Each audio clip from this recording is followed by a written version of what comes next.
Please stand by. We are about to begin. Good day and welcome to the first quarter 2024 Flowserve Corporation earnings conference call. Today's conference is being recorded. At this time, I would like to turn the conference over to Mr. Jay Roueche, Vice President, Treasurer, and Investor Relations. Please go ahead, sir. Thank you, Jess, and good morning, everyone. We appreciate you joining our call today to discuss Flowserve's first quarter 2024 financial results.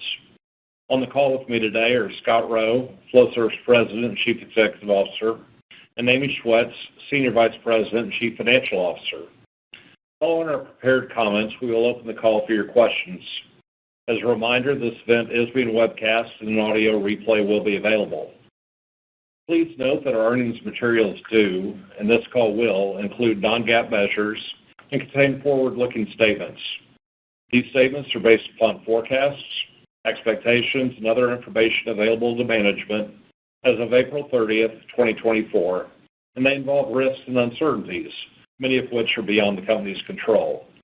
We encourage you to review our safe harbor disclosures, as well as the reconciliation of our non-GAAP measures to our reported results, both of which are included in our press release and earnings presentation and are accessible on our website in the Investors section.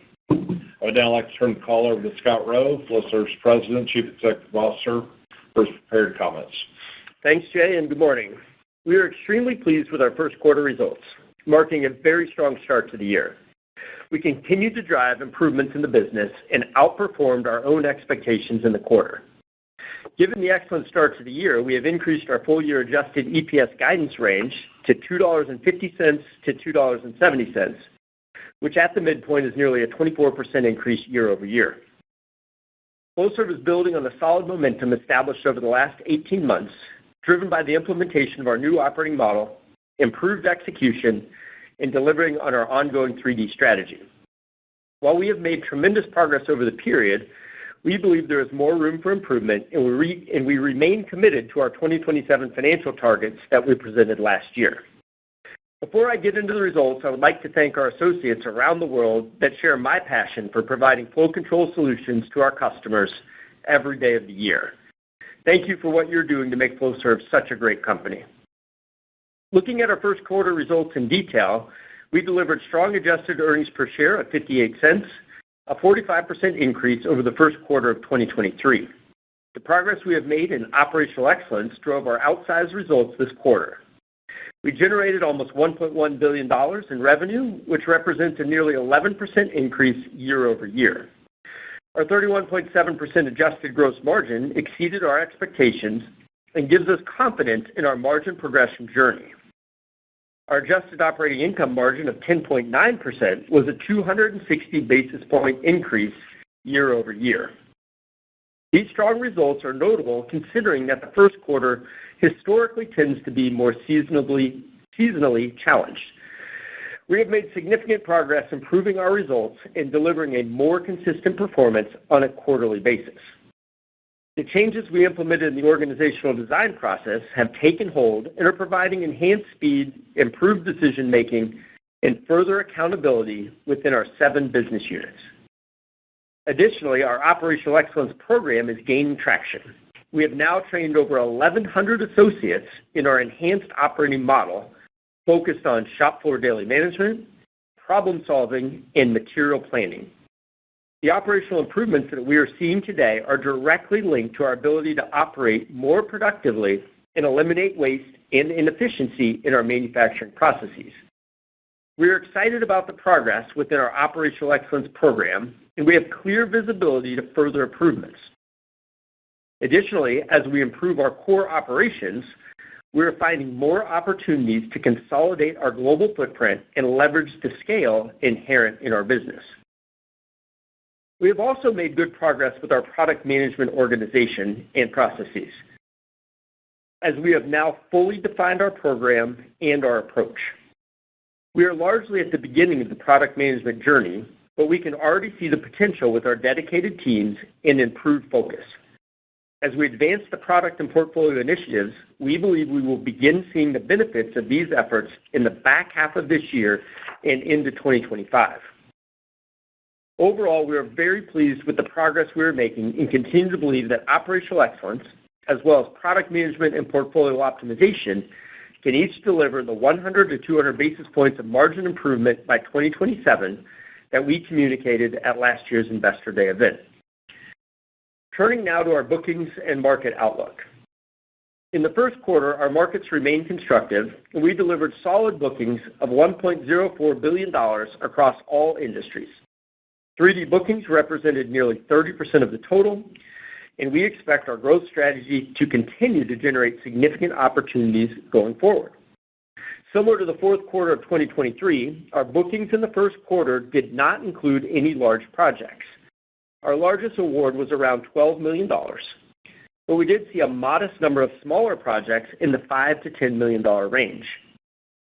We were pleased to achieve our 9th consecutive quarter with bookings over $1 billion, considering the first quarter was driven primarily by our core business of aftermarket, MRO, and short-cycle activities.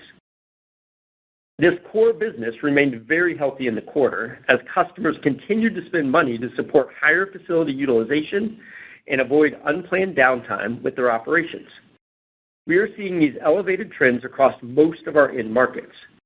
Aftermarket generated more than $575 million in bookings, roughly a $25 million increase sequentially and year over year, further highlighting the continued demand from customers to keep their assets running and productive. We have now delivered 6 quarters in a row over $550 million in aftermarket bookings. Our global network of quick response centers, combined with our commitment to serve customers with speed and high levels of service, continues to ensure our aftermarket franchise remains a competitive advantage. While project bookings were comparatively light in the quarter, we recently announced 2 large project awards in April that together exceeded $150 million. The awards support the aggressive capital build-out in Saudi Arabia for Phase 2 of the Jafurah gas production facility and the Amiral Greenfield petrochemical facility. We have extensive experience in the Middle East and have strong, long-standing relationships with these EPC customers and the end user. Additionally, both of these projects will have significant aftermarket entitlement with mechanical seals, pump parts, and services that we are fully prepared to capture given our local presence and strong customer relationships. Furthermore, we won both of these projects with a more disciplined, selective bidding process that should deliver better execution and enhanced marginality commensurate with the complexity of this type of work. The value of these awards will be reflected in our second quarter results. Looking now at bookings by end market, our traditional markets remained healthy in the quarter, including oil and gas and chemicals. While most of our end markets were comparable in dollar size to last year, we were pleased to deliver 7% growth in our power bookings. This is an industry that is beginning to look more attractive for Flowserve. Power demand in mature markets like Europe and North America has been reasonably flat for several decades. However, with the ongoing electrification trend and now the substantial growth in data centers to support energy-intensive AI processing, the demand for electricity is projected to grow significantly over the next decade. Flowserve has considerable exposure to the power industry and has generated roughly $450 million per year in traditional energy like coal, natural gas, hydroelectric, and nuclear, where water and thermal management is critical, as well as new forms of power generation such as concentrated solar power, wind, and hydrogen with advanced flow control equipment. We expect there will be a meaningful investment in capacity expansion and new generation in the years to come across all forms of power generation: renewables, hydrocarbon-based, and nuclear power. We are excited about the potential growth in the power sector, and we are well prepared to capitalize on this growth with both new equipment and aftermarket parts and services. As we look ahead, our market outlook remains positive. Our MRO business and aftermarket franchise remains strong, as we expect existing refining, chemical, and power facility utilization will likely continue at high levels for the foreseeable future. Furthermore, we are encouraged that our 12-month project funnel is up 10% year over year, including a 25% increase in both the energy transition and power markets. We will continue to remain selective in the larger projects that we pursue to ensure that we can successfully deliver for our customers and drive the appropriate margins for Flowserve over the full life cycle of the project. From a regional perspective, we have continued visibility into project opportunities in the Middle East, as well as Asia Pacific and South America. From an MRO and aftermarket outlook, we are seeing ongoing strength in North America, and we are beginning to see more positive signals from our European customers. We believe the macro environment and outlook remain favorable for the flow control space. Like everyone in the industry, we continue to monitor geopolitical unrest that is causing concerns in various parts of the world. But at a high level, we remain optimistic about our overall outlook, and we see positive signals driven by key global megatrends, from energy transition and decarbonization to energy security and regionalization to electrification and power driven in part from AI and data centers. As we've seen each quarter over the last few years, our book-to-bill ratio will vary quarter to quarter, but we continue to expect that our full-year book-to-bill ratio in 2024 will exceed 1.0, and that will exit the year with a larger backlog than where we began the year. This backlog visibility provides support for continued revenue growth into 2025. I will now turn the call over to Amy to address our first quarter results in greater detail. Amy? Thanks, Scott, and good morning, everyone. As Scott has outlined, we delivered very strong first quarter results, and in some cases, record performance that continued our positive momentum. Driven by strong backlog conversion, margin enhancement, and cost control, as well as by improved working capital efficiency, we generated record operating cash flow for the first quarter at $62 million.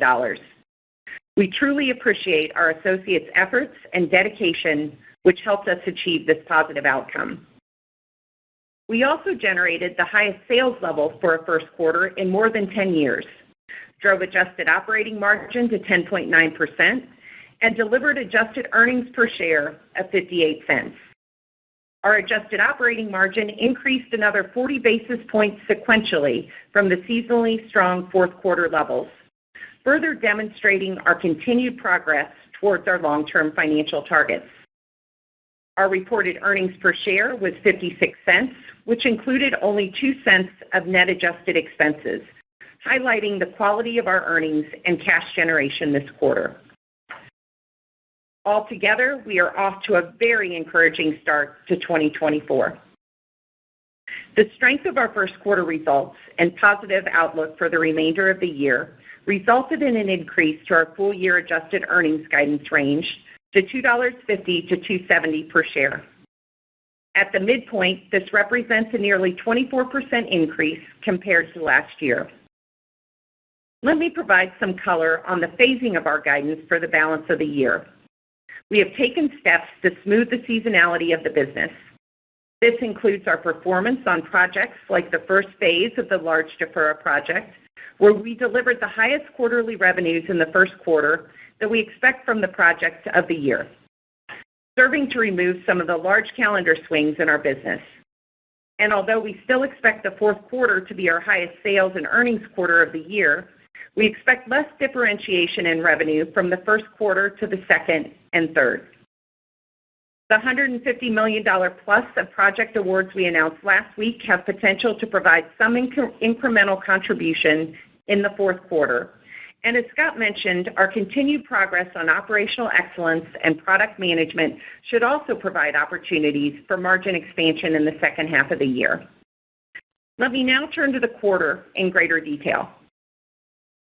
With our improved performance, we delivered revenue of $1.1 billion, an 11% increase over the prior year, comprised of FCDs and FPDs growth of 14% and 10% respectively. We also generated strong top-line growth in both original equipment and aftermarket, with revenue increases of 14% and 8%. We were very pleased to see all regions contribute to our double-digit sales growth, with notable year-over-year improvement in the Middle East and Africa, Europe, and North America of 28%, 18%, and 8% respectively. Shifting to margins, we generated adjusted gross margins of 31.7%, the highest level in 4 years and representing a 130 basis point increase year over year. This margin improvement was driven by our enhanced operating model and ongoing focus on operational excellence. We expect this, in combination with our product and portfolio optimization efforts, will expand margins even further as we progress towards our 2027 target level. By segment, we were particularly pleased to see FPD realize a 32.9% adjusted gross margin, representing a 100 basis point year-over-year improvement despite significant revenue growth from original equipment.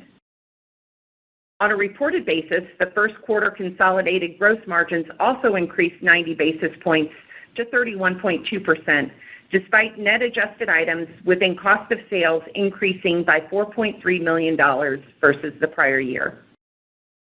First quarter adjusted SG&A increased about $7 million compared to last year to $229 million.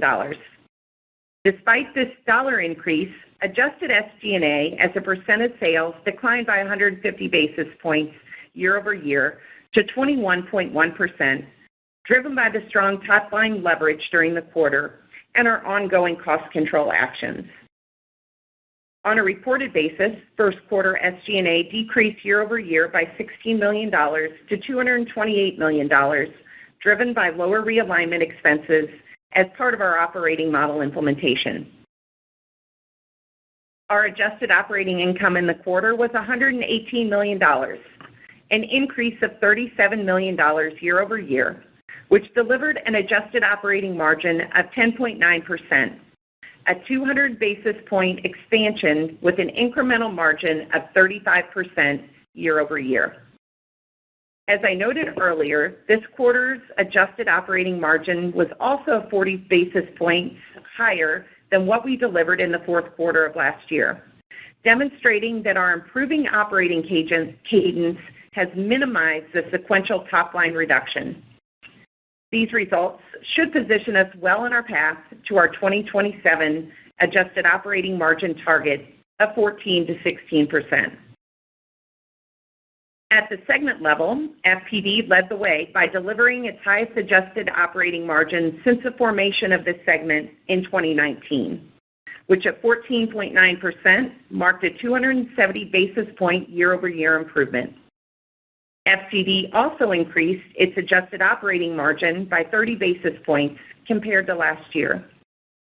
FCD typically has the greatest variance in operating margin between its highest margin quarter of the year and its lowest, which is largely a result of product mix. In the first quarter, this weighed on FCD's margin, and it will likely continue to do so in the second quarter, but we expect to see significant margin improvement in FCD's adjusted operating margin during the latter half of the year.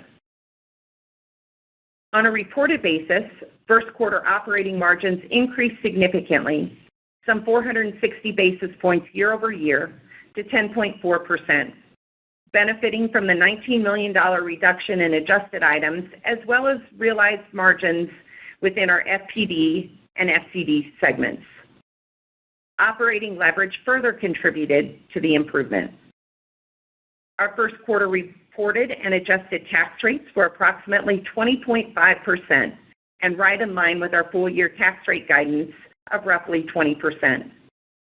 Our ETR in 2024 is expected to be higher than a year ago when we saw the release of discrete valuation allowances in certain jurisdictions. Turning now to cash flow.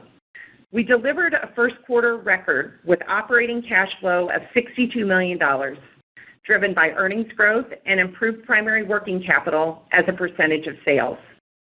Our cash conversion cycle accelerated by approximately 13 days compared to the first quarter of 2023. As a percent of sales, we improved our first quarter adjusted primary working capital by approximately 440 basis points to 28.4%. After experiencing higher working capital needs for much of the last 18 months, we are pleased to continue reducing our working capital investment as a percent of sales closer to our target of 25 to 27% as our planning capabilities improve and supply chains and lead times further normalize. Capital expenditures were $14 million during the quarter, which, when subtracted from operating cash flow, also brought free cash flow to a first quarter record at $49 million. The first quarter also saw uses of cash of $28 million for dividends, following our 5% increase in the quarterly dividend, and a $15 million term loan reduction. We also restarted our share repurchase program this quarter for the first time since 2021, as we begin to deliver on our capital allocation commitment from the 2023 Investor Day of buying back at least a sufficient number of our shares annually to offset equity compensation dilution. As we look to other potential uses of cash in the year, the opportunities in our inorganic pipeline continue to be very robust. We remain interested in targets that drive long-term returns by further accelerating our 3D strategy, providing opportunities to leverage our scale, and allow for effective integration with our broader business while meeting our financial criteria. Namely, the expected returns must exceed our average cost of capital, as well as be margin and cash EPS accretive. While we are actively looking at several opportunities currently, we will maintain our discipline. When considering the strategic use of capital, our enduring framework aims to continue to direct investment dollars to the highest long-term return option, regardless of the alternative. In closing, we are proud of the results we delivered this quarter. We see opportunity for continued margin improvement and earnings per share growth moving forward, and we are intently focused on achieving those objectives. Let me now return the call to Scott. Great. Thank you, Amy. Let me now offer a few comments on our 3D strategy. We remain committed to further diversifying the portfolio into attractive markets like specialty chemical and water, in supporting existing customers in their energy transition initiatives, as well as participating in new energy technologies like hydrogen. We have made significant inroads with our 3D strategy. We believe that it will continue to drive outsized results in the current environment. While we are well suited to serve our customer base today, we are continuing to invest in our product and service offerings, including through potential inorganic opportunities that further build out the portfolio to support these diverse markets and the new emerging sources of energy. Let me spotlight a few 3D examples from the first quarter. I'll start with diversify, where our bookings remained very healthy in the first quarter of 2024 as we continue to apply our portfolio into end markets that present an above-average growth profile. During the quarter, we were awarded a contract from a major international chemical company to supply our valve technology for their specialty chemical smart plant of the future located in China. This award brings valve and actuator bookings on this project to over $50 million, as we've secured frame agreements for control valves and automated ball and plug valves throughout the facility. We utilized our project lifecycle support program to secure a larger portion of this project, bringing feed support, project management, installation services, and long-term operational support to the customer. This award is just one example of our efforts to further diversify and increase our exposure to the growing specialty chemical end market. In decarbonize, we generated solid bookings, including several small projects awards in nuclear and the LNG markets. Over the past few years, we have had success with several first-of-its-kind carbon capture and storage, or CCS, projects. During the first quarter, Flowserve was awarded another contract for a new CCS facility in Europe. By supplying both pumps and valves, Flowserve demonstrated the power of our comprehensive flow control portfolio. The project will capture CO2 from several different industrial facilities in the region, which will then be transported and pumped into empty natural gas fields beneath the North Sea for permanent storage. We are excited to provide the critical flow control equipment for this substantial and impactful project. Lastly, on digitize, we believe our ability to digitize our products and leverage our large installed base and aftermarket capabilities with our Red Raven IoT offering will better position Flowserve to provide true solutions for our customers through monitoring and predictive analytics. We are instrumenting our pumps, seals, and valves to better optimize our customers' facilities. In the first quarter, we added nearly 100 assets to the Red Raven monitoring portfolio and now have 25% more assets on the platform than this time last year. We also received an award to monitor fail-safe electric actuation in a critical service environment. Over 50 of our Limitorque electric actuators were seamlessly integrated with our Red Raven solution and are destined for an offshore wind project in Norway and will receive ongoing condition monitoring from Flowserve. In conclusion, our first quarter results, combined with our outlook and expectations for the rest of 2024, should position Flowserve incredibly well for the rest of the year and support the increase in our full-year adjusted EPS guidance. We are confident in the macro themes of energy security, energy transition, and increasing power demands, and we are well-suited to capture both large projects, like the $150 million plus awards we booked in April, and further grow our higher-margin aftermarket business and MRO activities supporting our large installed base. We are excited about the opportunities ahead of us to profitably grow our business, and we are more optimistic today in our ability to deliver at least 150 basis points of full-year operating margin improvement in 2024 compared to last year. Over the longer term, operational excellence, including roofline consolidation, combined with our product and portfolio management, should drive our operating margins even higher. We believe we're in the early phases of these initiatives, and we have a clear path to achieving the commitments we presented at last year's Analyst Day. Overall, our strategy is working, and we remain committed to further capitalizing on opportunities in the market today and into the future to deliver long-term value creation for our customers, associates, and shareholders. Operator, this concludes our prepared remarks. We would now like to open the call to questions. Thank you. If you would like to ask a question, please signal by pressing star 1 on your telephone keypad. If you're using a speakerphone, please make sure your mute function is turned off to allow your signal to reach our equipment. Again, press star 1 for any questions. Our first question comes from Deane Dray with RBC Capital Markets. Your line is open. Please go ahead. Thank you. Good morning, everyone. Good morning, Dean. Hey, maybe we could start with the composition of the orders. I always find that to be really helpful. You said they were smaller size. Just kind of what does that tell you about the pipeline of demand?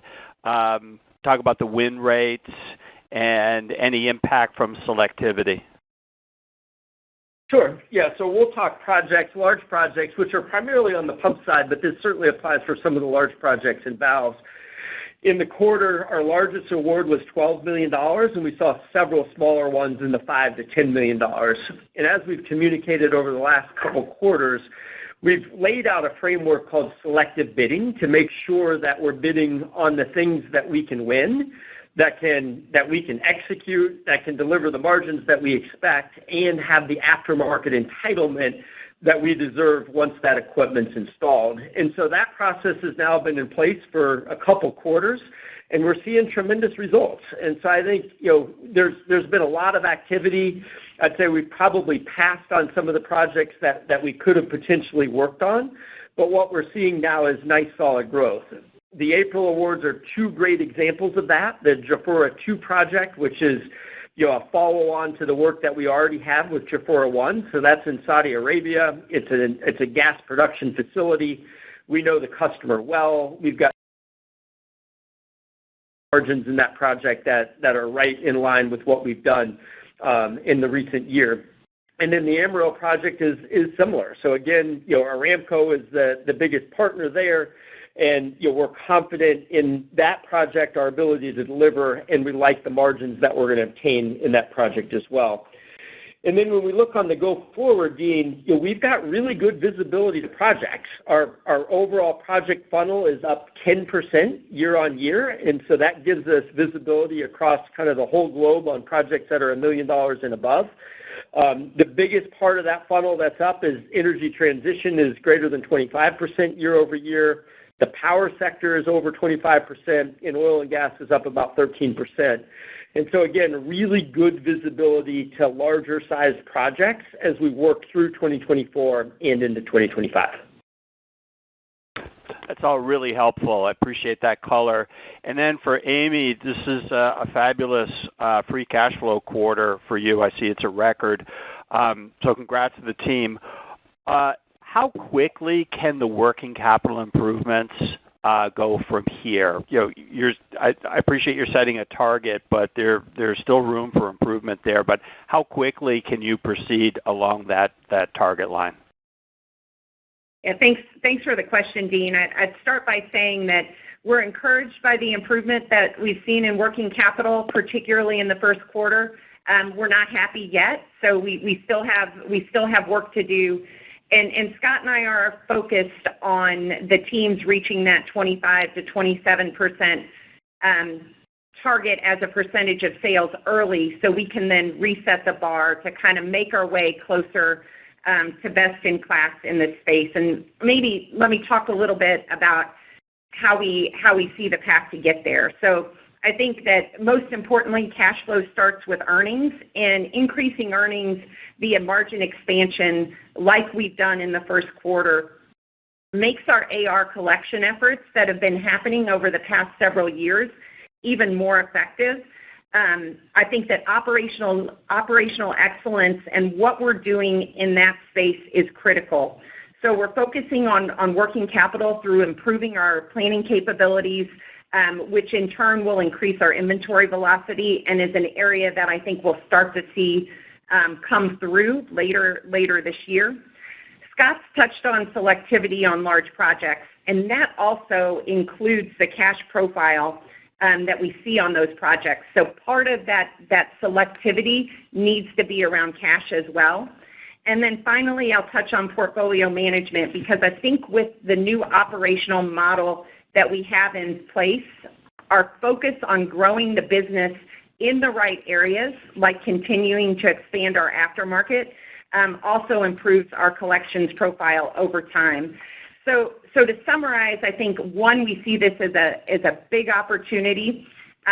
Secondly, we see an opportunity to hit that longer-term target earlier, and we're gonna focus on making as much progress as we can in the current year.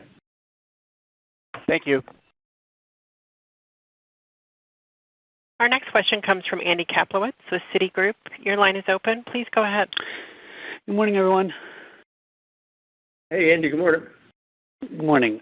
Amy, obviously good performance in Q1 on the margin side at the 10.9% adjusted margin, but you only raised your guidance for the year, greater at 11%. You didn't raise your revenue forecast for the year. I know you mentioned that you'll have a little less seasonality than usual this year, but how should we think about revenue and margin over the next few quarters?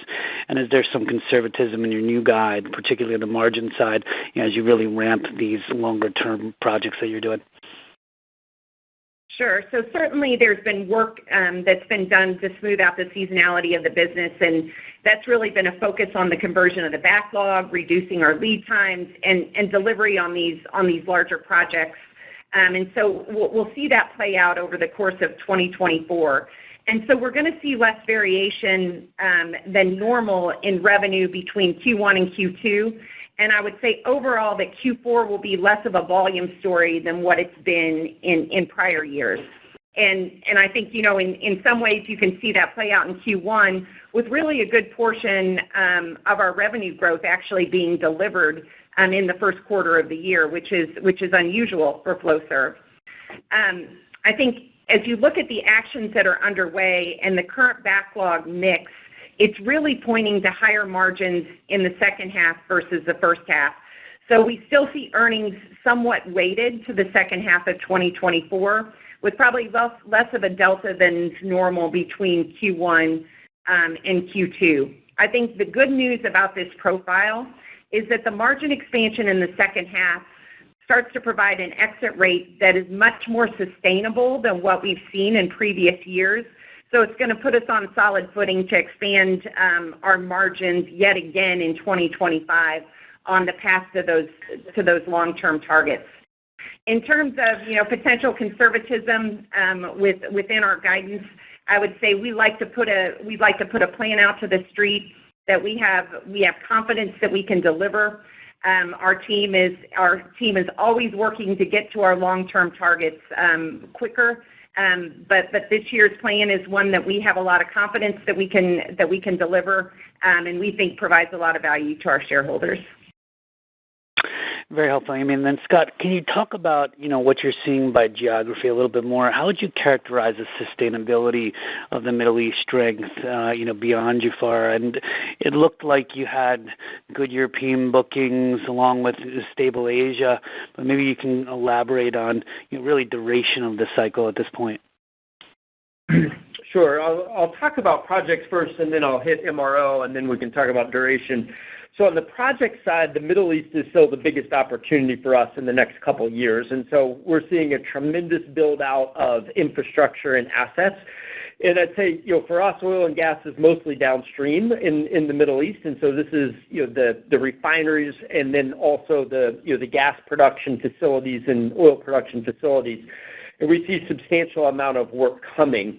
With that said, though, the Middle East is also building out, infrastructure around water, especially chemicals, and other just general industries as well. And so we actually feel really good about all of the industries in the Middle East in this redeployment of, profits in, of the upstream business now redeployed downstream and into other industries. And so, we like the Middle East. Obviously, there's some geopolitical risk there in terms of things going on with Israel and Palestine. But at this point, we see, almost all of the countries that we're actively involved in, whether that's Saudi, the UAE, Qatar, Oman, reasonable stability, commitments to their kind of 2030 investments in infrastructure, and we feel good about that outlook.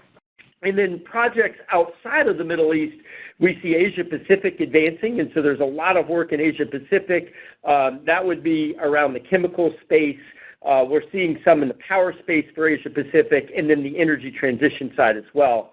Projects in Europe and Americas are almost predominantly around energy transition and decarbonization. And so, either that's going to be your LNG, your nuclear in Europe, but then how do we decarbonize existing assets in both those? And we're seeing an uptick on our CCS projects. And so as consortiums start to figure out how to capture CO2 from emitters and then ultimately transport it to a place of storage, that's a very complex process. We spotlighted award here in my prepared comments, but we're seeing more and more of those in our project funnel, certainly in Europe and in the Americas. And then finally on power, we think power build out in America, in the Americas and in Europe is absolutely going to happen. And so you pick up the nuclear in Europe, but then I'd say all sources of power, renewable and traditional, in the Americas and in Europe. And then on the MRO side, we've seen continued strength in Americas, and so I feel really good about that and the visibility that we have in 2024 and 2025. And then in our run rate business, we're starting to see an uptick in Europe as well. And so I think, Europe is kind of, I'm not going to say completely bottom, but I'd say there's green shoots of activity, and I'd say our teams are prepared for growth in the back half of the year and into 2025. And then so the last point was sustainability of this cycle. I'd say right now we feel really good that we're in the kind of the early innings of a multi-year upcycle.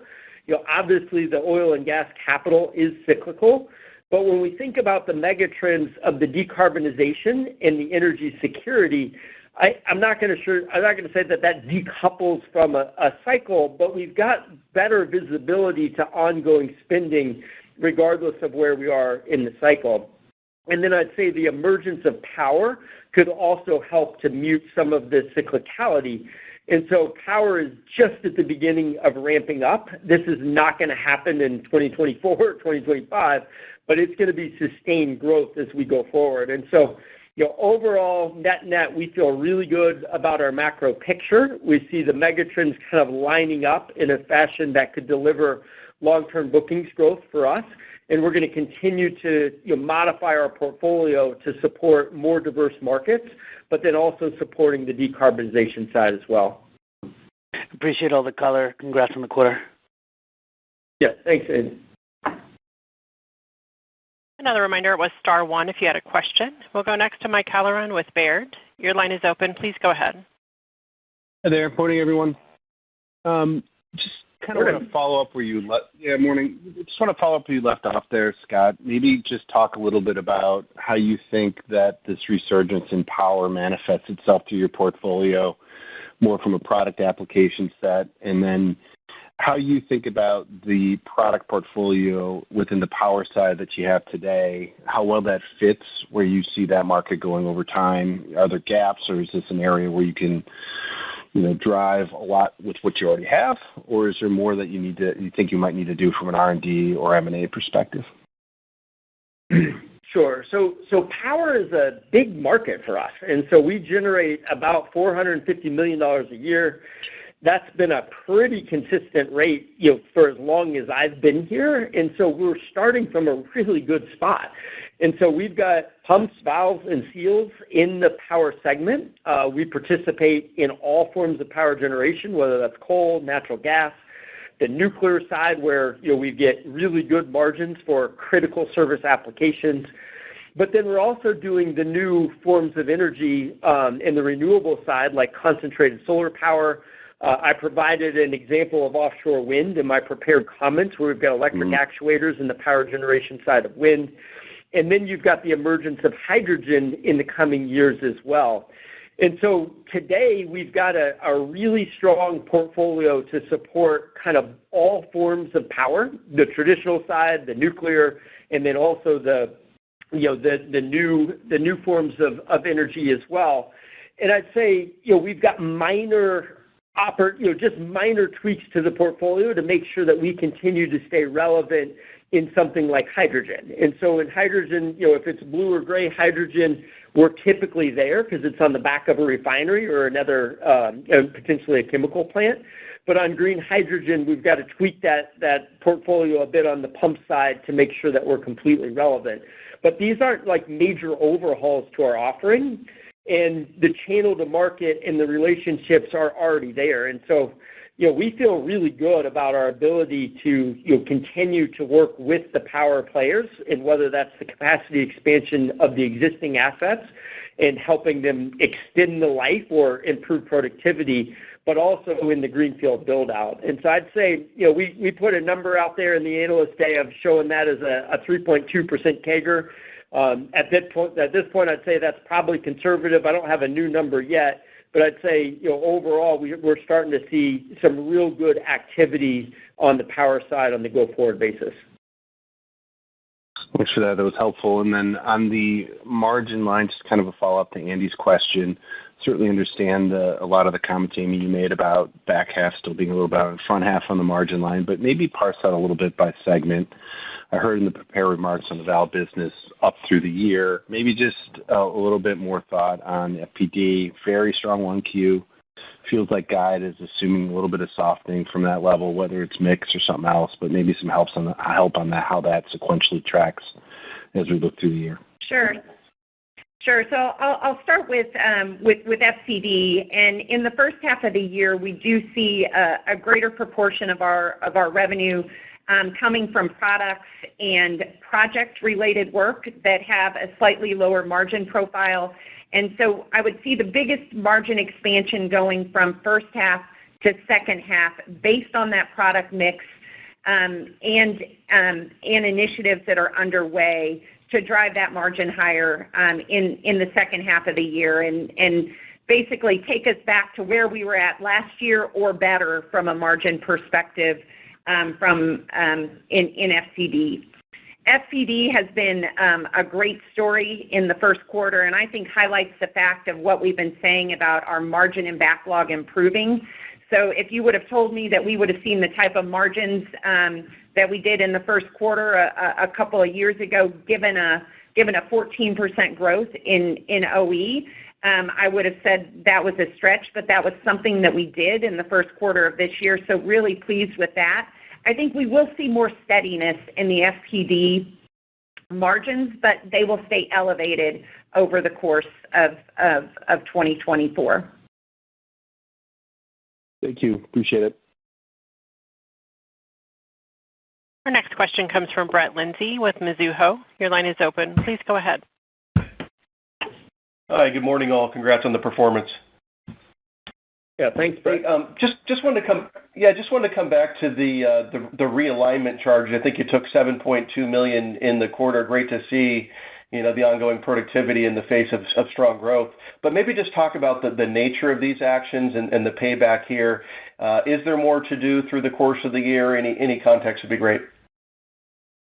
Sure. So a couple of things with realignment, really two pieces to that. One, continuing actions associated with our new org design as we continue to work that through the system. That piece was much smaller this year than it was last year. And then the second is some ongoing footprint rationalization actions that we continue to make sort of in normal course of business, and this is with an eye towards operating more effectively and margin expansion over time, really in both of our segments.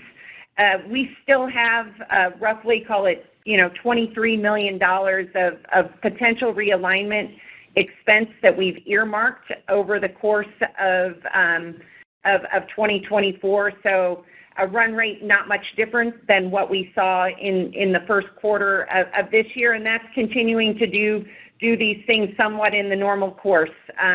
Get our organizational structure firmly in place the way that we want to, improving efficiency in that way, and making sure that we're manufacturing our products where we want to around the world, and reducing that capacity where it makes sense. The returns on these projects, we look at this through the lens that we do anything else. So we're very focused on rate of return, but also on payback. And I would say that generally when we're making these realignment decisions, that the paybacks are very strong. Great, thanks for that detail. And then just a follow-up on the $150 million April project awards. How does that parse out between OE versus aftermarket? And then if you could share anything in terms of the phasing. Amy, I think you said it maybe begins to ship in Q4, but anything in terms of the phasing, over the next several quarters? Sure. Yeah, these are both greenfield awards. They're going to show up in our OE bookings, and so two projects greater than $150 million, and you'll see that in the Q2 results. In terms of revenue phasing, both of these are large projects and on percentage of completion accounting. And Amy, I don't think we're going to give exact guidance on when they start to come through, but you can give some color on that. Yeah, so I would expect, Brett, that we'll start to see some milestones hit in the fourth quarter of 2024. But ultimately, these will be more of a 2025 story from a revenue perspective. And as we think about the seasonality of the business and what we've tried to do in 2024, and really going back into 2023 to sort of ease some of that traditional seasonality, I think we'll see these two wins come into play in 2025 and help us continue that trend. Okay, great. I'll pass it along. Thanks. Great. Thank you. Our next question comes from Nathan Jones with Stifel. Your line is open. Please go ahead. Good morning, everyone. Hey, Nathan. I'm gonna start off with a follow-up on the guidance for margins to ramp up in the second half. With more limited seasonality, I assume that's going to come more on the gross margin side than on SG&A leverage. So can you talk about what's driving that, if that's, the roll-off of some older, lower margin stuff that's in backlog in the first half, and the sustainability of that improved gross margin as we go into 2025? Sure. I think really two areas that we're anticipating seeing the benefit in the second half of the year. The first is related to product mix itself, and so kind of a move from the FTD side to a bit more of run rate business in the second half of the year versus the growth that we've seen in Q1 and going into Q2 on the project side.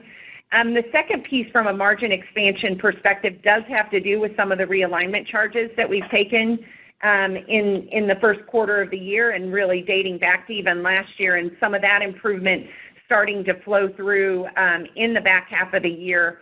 At the gross margin level, though, you're correct, Nathan. That's where we would anticipate seeing the lion's share of the improvement.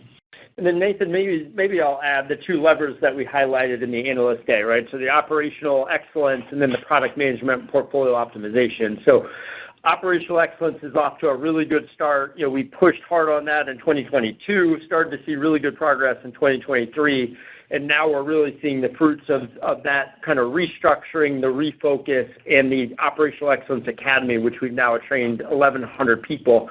And so as we continue to drive productivity within the manufacturing site, we're seeing those gross margins start to move up. And again, we're confident that that will continue. And then on the product management side, this is one, as you know, has taken a longer time than I would like. It has definitely been a journey, but there's still substantial opportunities for us. And so when we think about 2023 on product management, with the new org design, we created dedicated project management teams. And so you have dedicated folks within the 7 business units. And then we also created a product family hierarchy. And so we've got a hierarchy of products supported by these dedicated teams. And then we have dedicated product managers now for every single product. And then the other big effort has been the data cleanup to support this product hierarchy. And I'd say we're in the early innings of that. We're focused kind of one business unit at a time, but we're seeing as we kind of really focus on that data, it now allows the product management teams to do the things that they need around pricing, selectivity, channels to market, and all, features and benefits, like all that good stuff that they need to be doing as part of their job. And then finally is improving the process, right? So now locking in process for pricing, customer selection, channels to market, and then this selectivity, which we're calling portfolio optimization, which is, all right, which products are we investing in? Which products do we want to continue to harvest from a cash generation perspective and not put more effort into? And then which products do we just need to stop doing? And so, again, we're kind of at the early phases of that. But going back to answer your question specifically, we expect to start seeing margin improvements from these efforts in the back half of this year, but really in earnest in 2025 and beyond. And so we feel like we still have levers to expand margins, and we're still committed to that kind of 100 and 200 basis points by 2027 for each of the two initiatives, operational excellence and product management. Great. And then I guess my follow-up, I'm going to ask a question on the portfolio optimization. I think you touched on it a little bit there with what you want to invest in, what you don't want to invest in, and what you don't want to do. Are there pieces of the portfolio that you would look to divest, to close down, and would they be material pieces of the portfolio, or are we just talking about kind of pruning around the edges? And could that be somewhat of a headwind to revenue growth over the next couple of years as you look to simplify that kind of stuff? Or would you anticipate the investment in the better pieces of the portfolio to offset it? Yeah, so I'll answer this pretty holistically. I'll start with the 3D strategy. And so we absolutely want to diversify our portfolio, and then we want to decarbonize working with our existing customers to make sure that we're there for the long run of decarbonizing their asset and then working on new energies.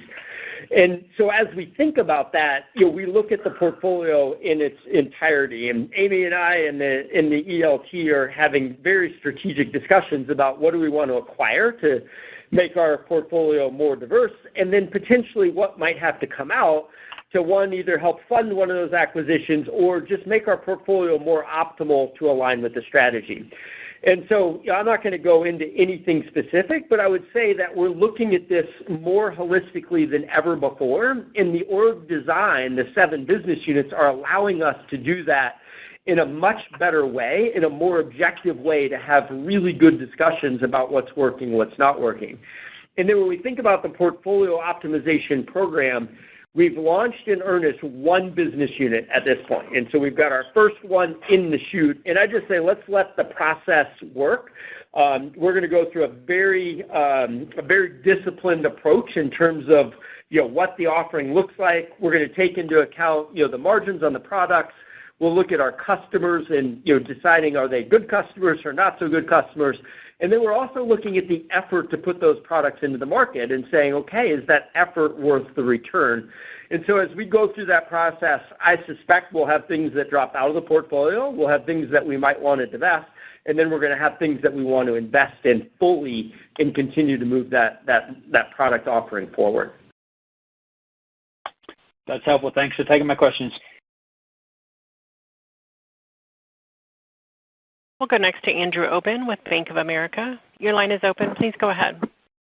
Hey, good morning. You have Sabrina Abrams on for Andrew. Good morning, Sabrina. It's nice to see the sort of broad-based geographic growth, but thinking about Asia-Pac being obviously a bit softer and was also a bit softer last quarter, do you guys have any comment on APAC and China, what you're hearing from customers there, and what drives an inflection in that market? Sure. I mean, China is a difficult place to operate. We've got two substantial operations there, both on the pump side and the FCD side. We continue to do nice work in China, and we'll be selective about what we do and when we do it. And we want to make sure that we've got, good customer relationships and strong aftermarket. So I'd say that's one when we think about selective bidding. We're pretty selective about what projects we're pursuing in the China market. And then for broader Asia-Pacific, I would say Asia-Pacific has been the slowest region to come out of kind of COVID and the supply chain challenges and everything else. But I would say it's also one of the single biggest opportunities for us as we think kind of, a longer-term view of, call it 5 years or 10 years.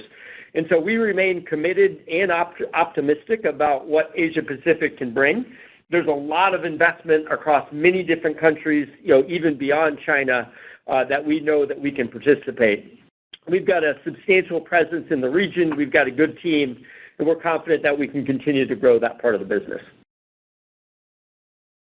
Thank you. And then as a follow-up, I think you guys talked about this at your Investor Day a lot too, but thinking about footprint consolidation, when you look at your portfolio and you think about what facilities you want to consolidate, are there particular product lines that you're interested in over others, and how do you sort of approach the process of deciding to consolidate facilities here and there?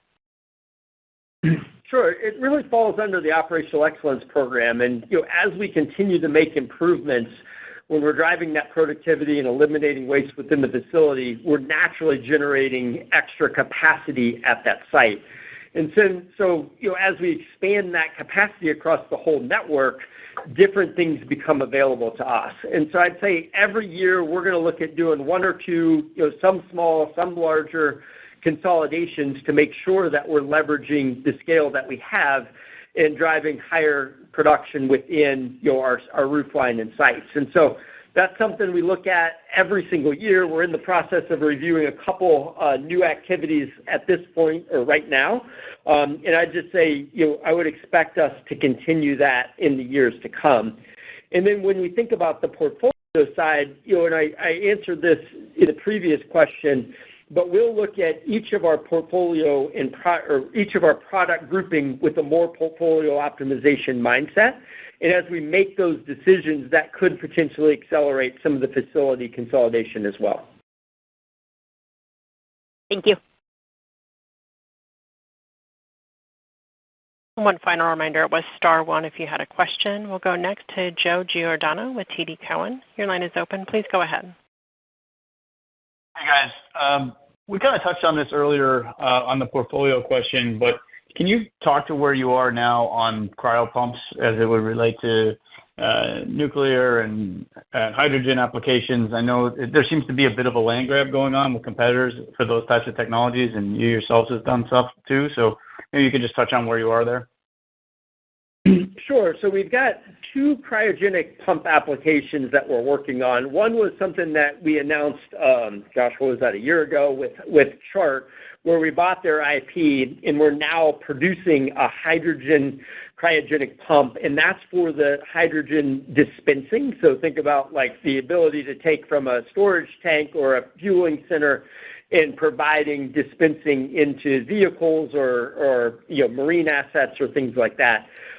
We're getting orders for that. That product's commercialized. We're pretty excited about the opportunities there, and we're looking for ways to put that pump into other cryogenic applications in the production of hydrogen or in the transportation of hydrogen. And so we're pretty excited about that.